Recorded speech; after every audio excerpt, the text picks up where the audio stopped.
Hi friends, welcome to ultra cooking channel. இன்றைக்கி நம்ம பார்க்க போகிற ரெசிபி ரொம்பவே சூப்பரான மொறு மொறு மசால் வடை ரெசிபி தாங்க.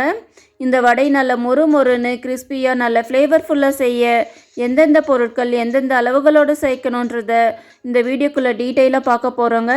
இந்த வீடியோவை ஸ்கிப் பண்ணாமல் பாருங்கள், அப்போ தான் நான் கொடுத்துருக்க டீட்டெயில்ஸ்லாம் உங்களுக்கு கண்டிப்பாக புரியும். வாங்க வீடியோக்குள்ளே போகலாம். வீடியோக்குள்ளே போகிறதுக்கு முன்னாடி அல்ட்ரா குக்கிங் சேனலை சப்ஸ்கிரைப் பண்ணிவிட்டு பக்கத்தில் இருக்க பெல் ஐக்கானையும் கிளிக் பண்ணிக்கோங்க. நான் இன்றைக்கி இந்த வடை செய்ய 1.5 கப் அளவுக்கு கடலைப்பருப்பு எடுத்துருக்கேங்க. இது வெயிட்டில் பார்த்தீங்கன்னா 350 கிராம் அளவுக்கு இருக்குது. இது கூடவே 2 லவங்கம், சின்ன துண்டு பட்டை சேர்த்து இதை 2 முறை நல்லா வாஷ் பண்ணி எடுத்துக்கோங்க. பொதுவாக மசால் வடை செய்ய இது போல் பட்டை லவங்கம் யாரும் சேர்க்க மாட்டாங்க. ஆனால் இது போல் சேர்த்து செஞ்சு பாருங்கள், வடை நல்லா ஃப்ளேவர்ஃபுல்லாக ரொம்பவே டேஸ்ட்டாக இருக்கும். இப்போ இதை நல்லா வாஷ் பண்ணியாச்சுங்க. இப்போ இதில் நல்ல தண்ணி சேர்த்து ஒரு 2 மணி நேரத்துக்கு அப்படியே ஊற விட்டுருங்க.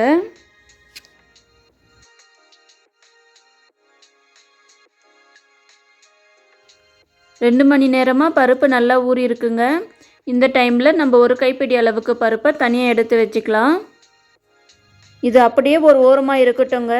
அடுத்ததாக ஒரு மிக்ஸி ஜாரில் 1/2 டேபிள் ஸ்பூன் அளவுக்கு சோம்பு சேர்த்துருக்கேன். அது கூடவே ஒரு 5 காஞ்ச மிளகாவையும் இது கூடவே சேர்த்துக்கோங்க. அடுத்து 1 இன்ச் அளவுக்கு இஞ்சியை தோல் சீவி கட் பண்ணி இது போல் சேர்த்துருக்கேங்க. அடுத்ததாக ஒரு முழு பூண்டையும் இது போல் சேர்த்துக்கோங்க. அடுத்து நம்ம ஊற வச்சுருந்த பட்டை லவங்கம், அது கூடவே ஒரு கொத்து கருவேப்பிலையும் சேர்த்து கடைசியாக கொஞ்சம் உப்பு சேர்த்து இதை நல்லா மிக்ஸி ஜாரில் அரைச்சி எடுத்துக்கோங்க. அடுத்ததாக இது கூடவே நம்ம ஊற வச்சுருந்த பருப்பை கொஞ்சம் கொஞ்சமாக சேர்த்து 2 முறையை அரைச்சி எடுத்துருக்கேங்க. பருப்பை நல்ல மைய அரைக்காமல் கொஞ்சம் கொரப்பாக உதிரி அரைச்சி எடுத்துக்கோங்க. தண்ணி கொஞ்சம் கூட சேர்க்காதீங்க. நான் இன்றைக்கி எடுத்திருக்க பருப்பளவுக்கு எனக்கு 30 வடை கிட்ட கிடைச்சதுங்க. உங்களுக்கு எந்த அளவுக்கு வேணுமோ அந்த அளவுக்கு பருப்பு ஊற வச்சு செஞ்சுக்கோங்க. இப்போ இதை ஒரு பாத்திரத்துக்கு மாற்றிக்கலாம்.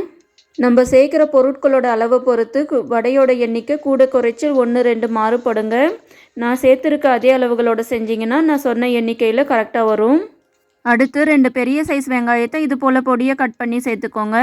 இது கூடவே 2 பச்சை மிளகாவையும் இது போல் பொடியை கட் பண்ணி சேர்த்து கூடவே ஒரு கொத்து கருவேப்பிலையும் இது போல் கிள்ளி சேர்த்துக்கோங்க. அடுத்து இது கூடவே புதினாவை இது போல் கொஞ்சமாக கிள்ளி சேர்த்துக்கோங்க. புதினா சேர்க்கறதால வடையோட ஃப்ளேவரும் டேஸ்ட்டும் ரொம்பவே நல்லா இருக்குங்க. இது கூடவே ஒரு கைப்பிடி அளவுக்கு கொத்தமல்லியை இது போல் பொடியை நறுக்கி சேர்த்துக்கோங்க. அடுத்து கொஞ்சமாக பெருங்காயத்தூள், தேவையான அளவுக்கு தூள் உப்பு சேர்த்து கடைசியாக நம்ம தனியாக எடுத்து வச்சுருந்த பருப்பையும் சேர்த்து நல்லா மிக்ஸ் பண்ணி விட்டுக்கோங்க. இது போல் அரைக்காத முழு பருப்பை கொஞ்சமாக சேர்த்து செய்யும்போது வடை மொறு மொறுன்னு நல்லா கிறிஸ்பியாக இருக்குங்க. அதனால் நீங்களும் இது போல் சேர்த்து செஞ்சு பாருங்கள், ரொம்பவே நல்லாயிருக்கும். பருப்பு வடை செய்யும்போது தண்ணி கொஞ்சம் கூட சேர்க்கக்கூடாதுங்க. தண்ணி சேர்த்திங்கன்னா மாவு கூழ் கூட ஆகி தட்டி போட வராது. நம்ம இந்த வடையில் பூண்டு கூட நிறையவே சேர்த்துருக்கோங்க. இது போல் சேர்க்கறதால வடை நல்லா ஃப்ளேவர்ஃபுல்லாக நல்லா கிறிஸ்பியாக மொறு மொறுன்னு இருக்குங்க. சாப்பிடவே ரொம்பவே நல்லாயிருக்கும். கண்டிப்பாக இதை ட்ரை பண்ணி பாருங்கள். நீங்கள் மிஸ் பண்ணாமல் இன்னொரு முறை கண்டிப்பாக செஞ்சு சாப்பிடுவீங்க. அடுத்ததாக உங்களுக்கு வடை எந்த சைஸுக்கு வேணுமோ அந்த அளவுக்கு எடுத்து இது போல் உருண்டைகளை உருட்டி எடுத்துக்கோங்க. இப்போ இது போல் கையில் சென்டரில் வச்சு இன்னொரு கையால் லைட்டாக அழுத்தி விடுங்க. உங்களுக்கு எல்லா வடையும் ஈவன் ஷேப்பில் கரெக்டாக கிடைக்குங்க. திக்னஸும் கரெக்டாகவே இருக்கும். பாருங்கள், கொஞ்சம் கூட விரிசல் இல்லாமல் நல்லா அழகாக வட்டமாக வந்திருக்கு. நீங்கள் பிகினர்ஸாக இருந்தால் ஒவ்வொரு முறையும் தட்டி போட கஷ்டமாக இருக்குன்னா இது போல் மொத்தமாக கூட தட்டி வச்சுக்கலாங்க. அடுத்ததாக எண்ணெய் புகை வர அளவுக்கு காயாமல் மீடியம் ஹீட்டில் காஞ்சிருக்கணுங்க. அப்போ தான் நம்ம போடுற வடை ஈவனாக உள்ளெல்லாம் நல்லா வெந்து வரும். ஒரு வேளை ஓவர் ஹீட்டில் போட்டிங்கன்னா வடை தீஞ்சு போன மாதிரி உள்ளே வேகாமல் போயிடுங்க. வடை எண்ணெயில் போடும்போது இது போல் சைடாக போடணுங்க. நீங்கள் சென்டரில் போட்டிங்கன்னா எண்ணெயெல்லாம் மேலே தெரிச்சிடும்.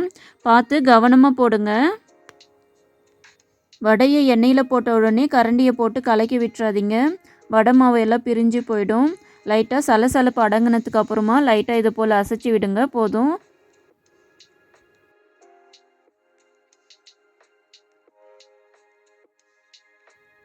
இப்போ ஒரு பக்கம் நல்லா வெந்து நல்ல கலர் மாறி இருக்குங்க. இப்போ திருப்பி போட்டு இன்னொரு பக்கமும் நல்லா வேக விட்டுக்கோங்க. ஃப்ளேம் மீடியம் ஃப்ளேம்லேயே இருக்கட்டுங்க. ரொம்ப குறைச்சி வச்சிங்கன்னா எண்ணெய் குடிக்க ஆரம்பிச்சிடும். அதே போல் ரொம்ப ஹை ஃப்ளேமாக இருந்தாலும் தீஞ்சு போயிடுங்க, வேகாமல் போயிடும். பாருங்க வடை 2 பக்கமும் நல்லா வெந்து நல்ல கலர் மாறி இருக்குங்க. இந்த டைமில் எண்ணெயிலிருந்து வடையை எடுத்துருங்க. ரொம்ப நேரம் விட்டிங்கன்னா நம்ம சேர்த்த வெங்காயமெல்லாம் தீஞ்சு போன மாதிரி ஆகிடும். பாருங்க வடை கொஞ்சம் கூட பிரிஞ்சு போகாமல் நம்ம எப்படி தட்டி போட்டோமோ அப்படியே வந்திருக்கு. இதே போல் நீங்களும் செஞ்சு பாருங்கள், உங்களுக்கும் கண்டிப்பாக நல்லா வருங்க. மீதி இருக்க வடை மாவையும் இதே போல் சுட்டு எடுத்துக்கலாம்.